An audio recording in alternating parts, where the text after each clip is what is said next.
Tell us who has been the toughest opponent you've ever had to step in the ring with. Trevor Lee. Trevor Lee.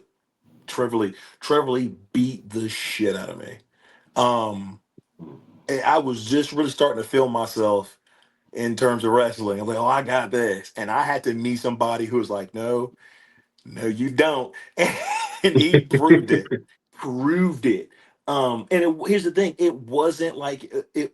I watch it back now. I get mad. I'm like, this match is garbage. What are we doing? What are you doing? I'm criticizing my whole self.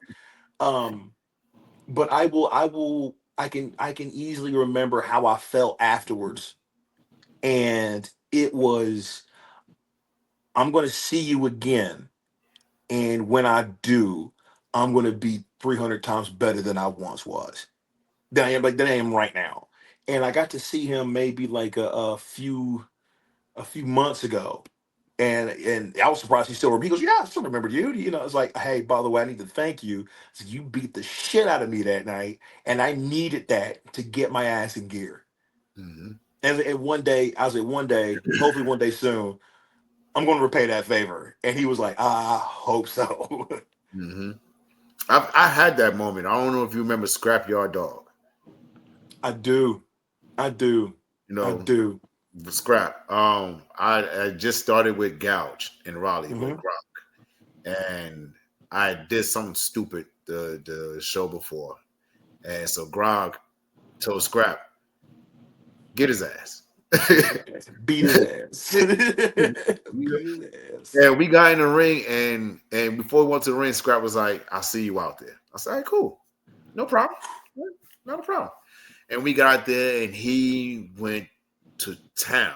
You know what I'm saying? Like he Damn. just went to town, and whatever he gave me, I gave back. Yeah. Whenever he's all right, you better fight back.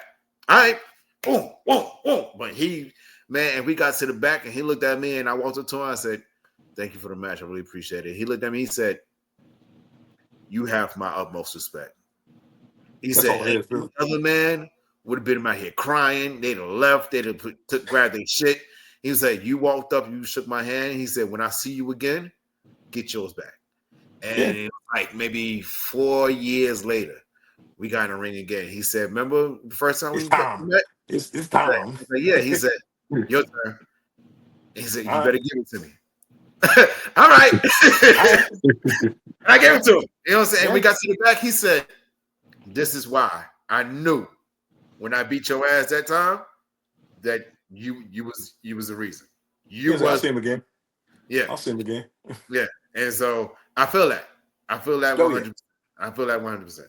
Yeah. Yeah, man. By far. Ever since that, everything's been a breeze. It's been a breeze. Like, hey man, nah, you got nothing. Listen, unless your name is Trevor Lee, I got this. Well, just leading into that, man, and I think you already alluded to it, but I kind of just want to ask the question. But what's something that um, getting your ass whooped will teach you that winning cannot? Just in general. uh Yeah, yeah, Yo, I don't care how big you are. I don't care how strong you are. Somewhere there's one person who can whoop your ass. And if you ain't careful, that dude's a lot closer than you think. yeah. And ever since then, I respect everybody. The dude who's 5'6" and a buck 40, hey, that's the most dangerous man in the room. Yo, I'd rather bet all money on that dude than the guy who's like 7 foot nothing and 300 pounds. Like, no, I'll bet that guy right there. Mm. I feel that.